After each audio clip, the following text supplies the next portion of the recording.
The agenda this week debated aggressive advocacy tactics, assessed transit planning in the Big Smoke, got advice from a pot sommelier, and talked theatre and politics with British actor Joseph Marcell. The agenda's Week in Review begins exploring what Canadians need to learn about the history of this country's relations with Indigenous people. We went ahead and we did the revisions to the curriculum for that first phase. However, in the second phase, it was stopped. This is after the government changed hands. That was after the government changed hands, and people were poised and ready to write. Indigenous educators, scholars, elders were all ready to go, and it was canceled on the Friday when they were ready and poised to meet here in Toronto on the Monday. Canceled or moratorium pending further study? Well, that's a little bit of an area where there's some ambiguity. It's stopped right now, and there hasn't really been any further discussions about how we're going to move forward with that. But despite the fact that the second phase isn't happening, there are educators and scholars that are very committed and keen to continuing to do that despite any moratorium or any pause or however it may be called. Okay, Jerry, come on in here and you tell us what you think the implications of this moratorium, cancellation, call it what you will, are. Well, I think it's tremendously unfortunate, and I think there's certainly a lot of discussion around the idea and concept of reconciliation, but equally important is having a discussion and conversation about the truth.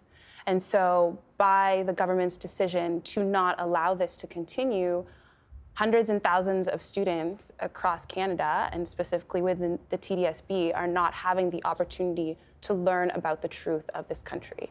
And so I think many people are very interested in advancing towards reconciliation, but in my personal opinion, that's not possible without the truth. And so for myself, I know I went through the education system and did not learn enough about the history of this country and how it relates to Indigenous people. You went through the Toronto system? I grew up in Ottawa, but okay. I grew up in Ontario and went through the Ontario education system. But I did not learn enough about it. And I've taken it upon myself to further my own education and my own learning. But I think that that is a fundamental thing that should be implemented in the Ontario education system as well. Let's, Pamela, just get a better understanding of what elementary level students ought to know. In your view, and you don't have to do a deep dive into curriculum here, but generally speaking, what do they need to know? They need to know everything. Children are pretty smart and they're pretty resilient, and I don't think we give them enough credit. Now, when I say everything, that doesn't mean gory details of what happened in residential schools, but they need to know what happened, that land was stolen, that treaty promises, agreements between people were broken, that people were harmed, that there's been an injustice on, going forward, and that because of all of this, it leads us right into today, where we are still suffering the consequences of not just what happened in the past, but what's ongoing today. And kids are very smart. They understand when First Nations kids don't have clean drinking water, that that's not fair and that that's not healthy. And I think those are the kinds of things we should be teaching our kids so that they know it's more than just about something in the past. I mean, we very much get historicized. And I'm really, really tired of having my undergraduate students come to me and say, A, they learned nothing, or B, they were in the Toronto system, but everything they learned was about history. Here's what Native people used to do in the past. They hunted, they fished, they lived in teepees, or they learned it in a criminology class, which in effect perpetuates negative stereotypes. And so we're doing a real injustice to our future legislators, politicians, leaders, caregivers, when we don't give them the information to be able to act in a way that advances social justice. One quick follow-up. What percentage of students that you deal with right now at Ryerson do you think have that understanding you just described? Oh, I poll them every time, about 1%. 1%? Yes. That few? Including in my graduate classes. 1% say, I feel comfortable with the knowledge I have on Indigenous issues. Wow. Okay. Susan, at how early an age, and Pamela says that students are able to handle this information, at how early an age and in how much graphic detail about the horrors of cultural genocide in residential schools should we be imparting that information? I think that there are a number of resources available for teachers to start teaching this right from JK and SK. I think that I agree with Pamela that we underestimate the capacities of children, and they want to understand, they want to know. And I'll just add to what Pamela said. The teacher candidates that I work with, I ask them as well every year, and 20 years of teaching and 75 teacher candidates every year, and I think I've had 2 teachers say that they had read a book by an Indigenous author. In your activist past, how far have you gone to get the word out about something that disturbed you? Well, that's something you always have to take into consideration, because whether you need media attention or whether you're trying to move an issue forward, I've used a full range of debates in Parliament. I've been involved in where people have occupied MPs' offices. 20 years ago, we even showed up at a Liberal fundraiser barbecue with signs out front in a residential neighborhood to try to get our message out. Now, we didn't trample anyone's lawn or anything like that, but it did feel a little strange, Steve, I'll admit it. And it was a tactic that we never did again, because we were afraid that we were kind of crossing a threshold there beyond what we wanted to do. And I haven't done it again, and I've won many campaigns just on the strength of arguments alone, and I'm going to stick to that as much as I can. There has been a tradition in Canada that you can protest like hell at a politician's office, but you usually don't go to their front lawn. So you went to their front lawn, and you haven't done it again since. It was a long time ago. It was fine, but even as activists, we kind of felt, okay, maybe this is not where we want to be, but we made our point and left. Got it. And never did it again. Josh, I don't know if anybody can actually answer this question, but where's the line that ought not to be crossed when it comes to, on the one hand, wanting to get the word out about something that you find very disturbing versus you've crossed a line, ethically speaking, and you shouldn't have gone that far? I think it's part of what Steve just touched on, which is the personal, and the other piece is the facts. You have to be arguing with an actual set of facts. And I'll use a parallel example to the video we just watched. When I was an advisor to the Minister of Fisheries and Oceans over a decade ago, and the seal hunt was a major public policy issue that was very much being debated, there were advocacy organizations that were regularly showing clips of white coat seal pups being killed as a way to motivate their supporters to oppose the hunt. That's been illegal for almost as long as I've been alive.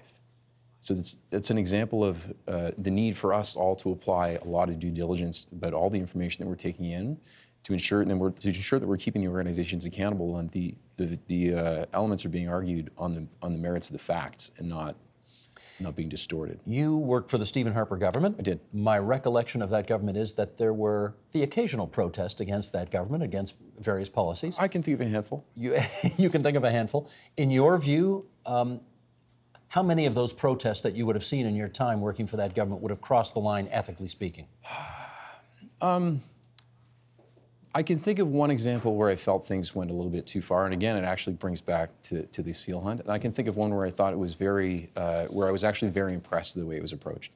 The one where I was less impressed was, to Steve's point about protesting MPs' offices. I have no problem with that. When I was a spokesperson, the fisheries minister, I'd receive, my name would be going out in press releases by advocacy organizations as a potential target for people to send correspondence or argue their case. I thought that was perfectly above board. I was a political person working directly for a politician, that I'm a legitimate target in that kind of an instance.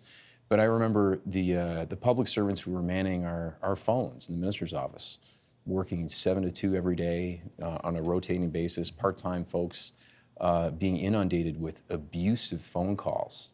And not from international organizations, but people right here in Canada who were lambasting them. And they have no role to play in the public policy process. So you thought that crossed the line? I thought that crossed the line. Let me just understand your group's position a little better. If it doesn't necessarily matter whether it's the province owning it or the city owning it, what does matter? What does matter is running it well and leaving it in the hands of the most experienced and successful agency. So in the case of Toronto, I think the TTC has a stronger case to make.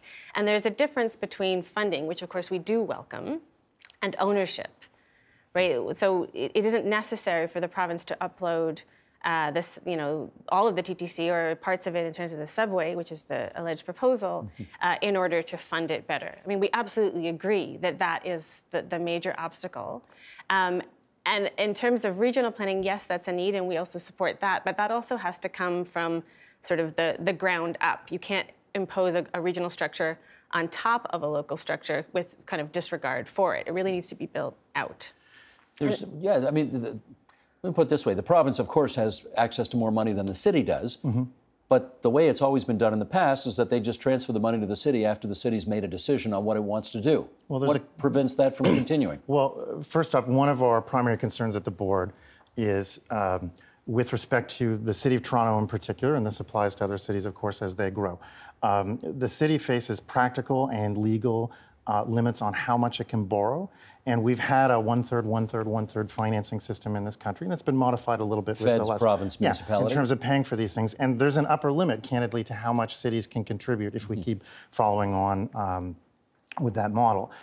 With respect to ownership, one of the things right now that there's really two conversations going on between the city and the province, which is presumably why we're here.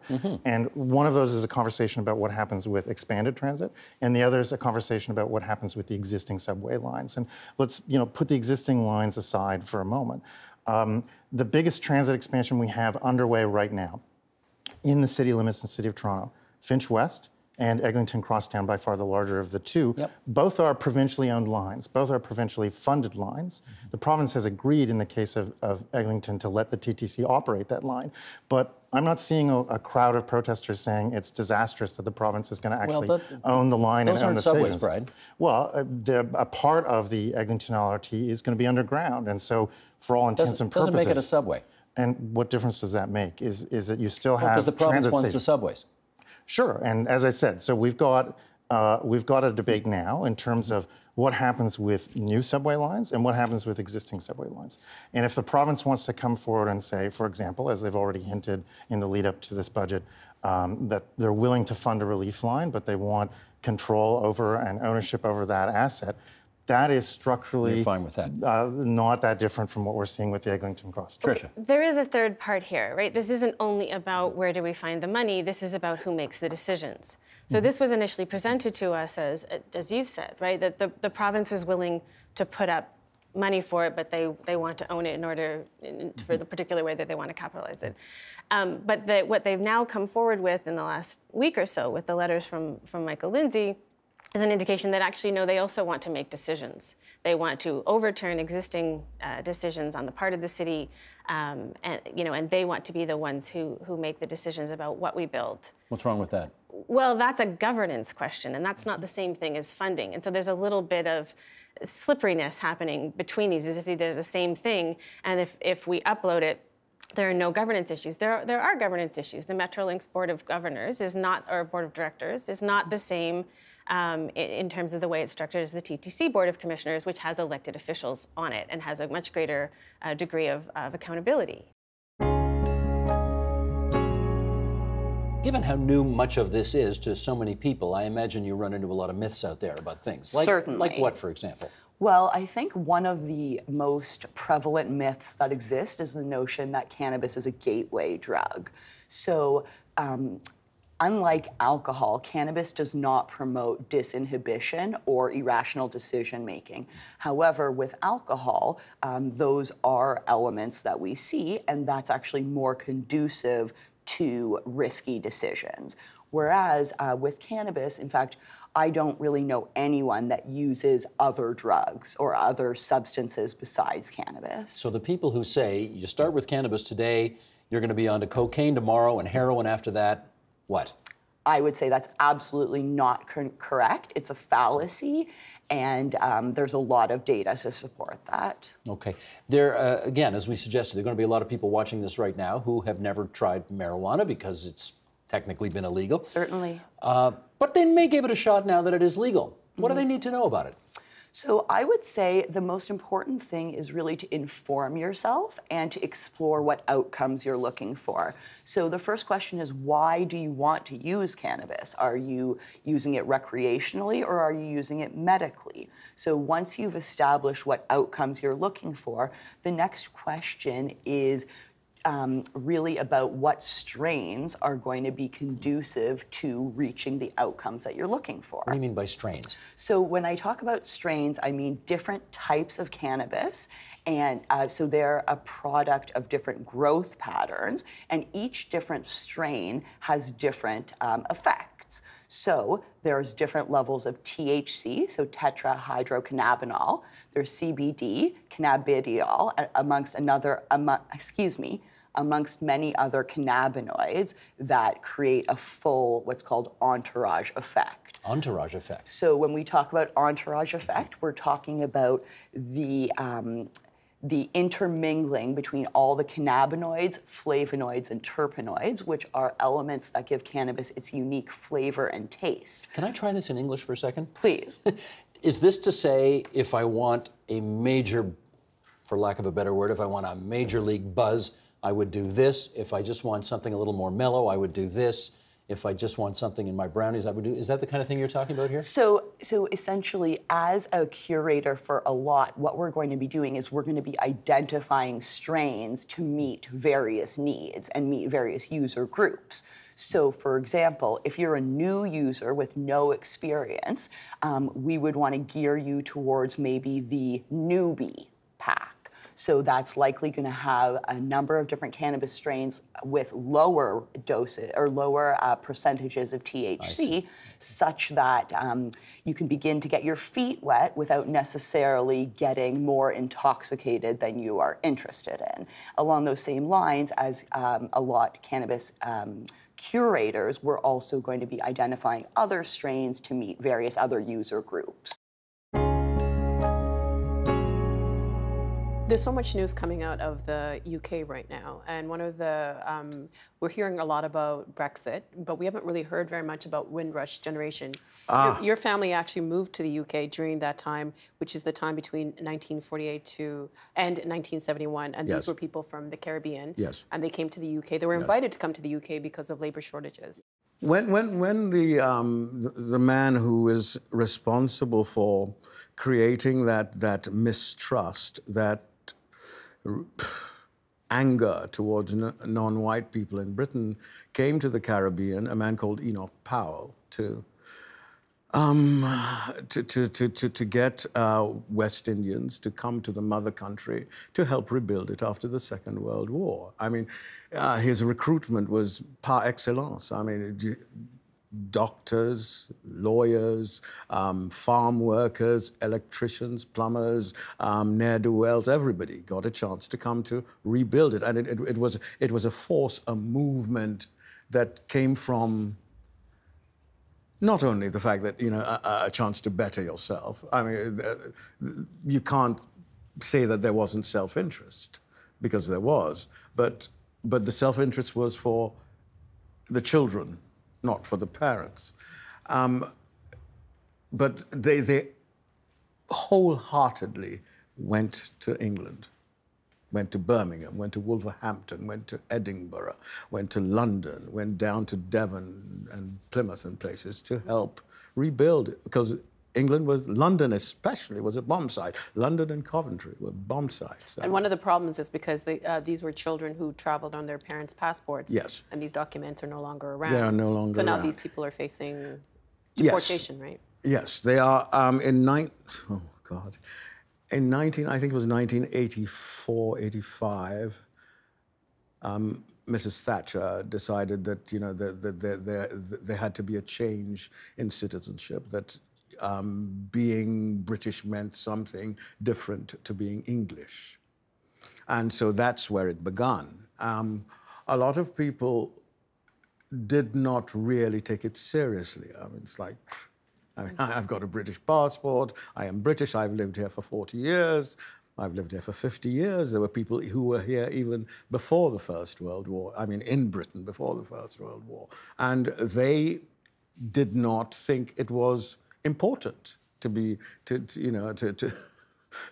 to become a citizen because they were citizens. And then in the late 90s, early 2000s, with the advent of refugees, et cetera, things came to a head. And of course, who gets attacked in these situations are the weakest, the least informed. And so what happened was that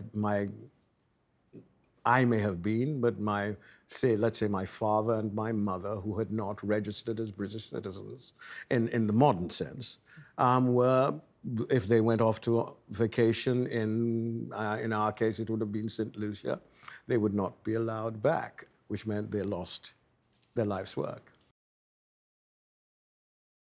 And that is the Agenda's Week in Review for this Friday, April 5th, 2019. You can see all of those conversations in their entirety at tvo.org, on our YouTube channel at youtube.com/theagenda, and on our Twitter feed, that's twitter.com/theagenda. The Agenda with Steve Paikin is brought to you by the Chartered Professional Accountants of Ontario, helping businesses stay on the right side of change with strategic thinking, insightful decisions, and business leadership. Are you on the right side of change? Ask an Ontario CPA.